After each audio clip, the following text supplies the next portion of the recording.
How will you ensure success for every student? At the beginning of the year, it's very crucial to implement a growth mindset for students who don't believe in themselves and even for students who do believe in themselves. Students come from challenging years sometimes and they don't believe in themselves all the time. So at the beginning of the year, it's very important to create that growth mindset as well as create a rapport with each student. Rapport with students is one of the most crucial things in a classroom because if a student is having a difficult time learning or they might be having a behavior, they won't listen to you, they won't trust you in that situation. And let's say even when you're teaching a lesson, a student might time out because they don't care to listen to what you have to say because they don't feel like you've invested time into them, so why should they invest time into you? So I do believe that rapport with students is very crucial to that learning environment.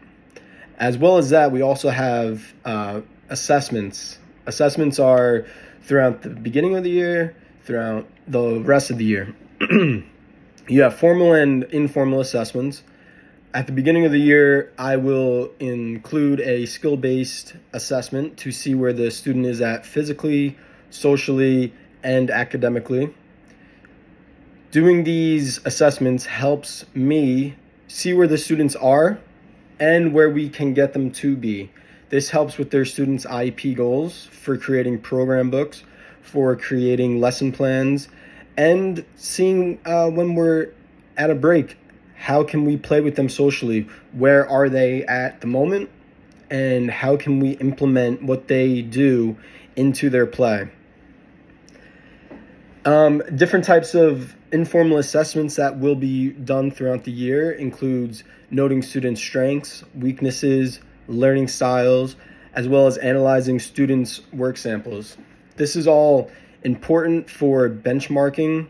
It's important for the IEP meeting, going over annual goals, and even when we have parent conferences, talking to the parents about what we've noticed from the students, what they have been able to do since the beginning of the year, the growth they've made, and even improvements that need to still be made.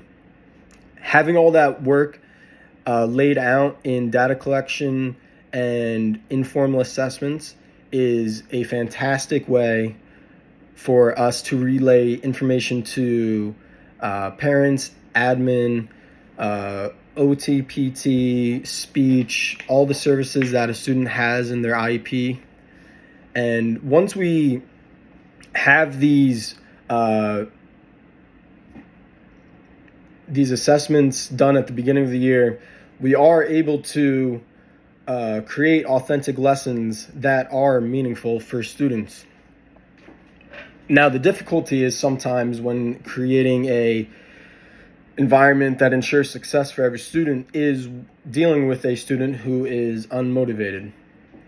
This past year, I student taught until December, and I started as a TA in a classroom mid-December, and the previous TA in the classroom saw no motivation from the student and almost just gave up on the student and focused their attention on the other two students that had IEPs in the classroom. And that is not the way you should go about doing things. I noticed that the student was not motivated to learn during a lesson, was not doing homework. Anytime I went over to ask if she needed help working on an assignment, she said, "No, I'm good." And I realized that this is going to be a very long year if I don't get a handle on this. So instead of, throwing work in front of her face 24/7, I began by first creating rapport with her, finding out her family, little information about what she likes to do. She liked to play basketball, so we started to relate in that sense. And then on top of that, I started asking her questions that she might not have thought about, like, what do you want to do when you graduate from high school?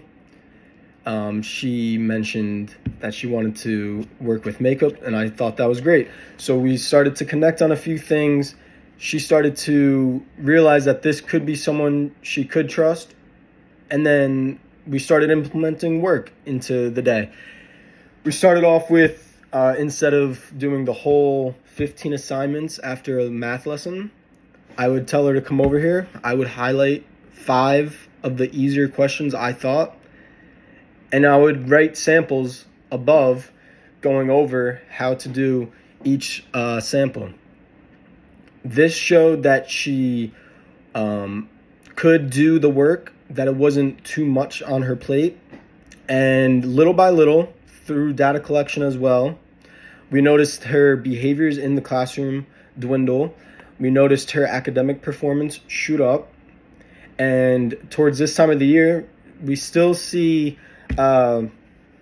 difficulties, of course, because behaviors never just disappear. But she's been making great improvements.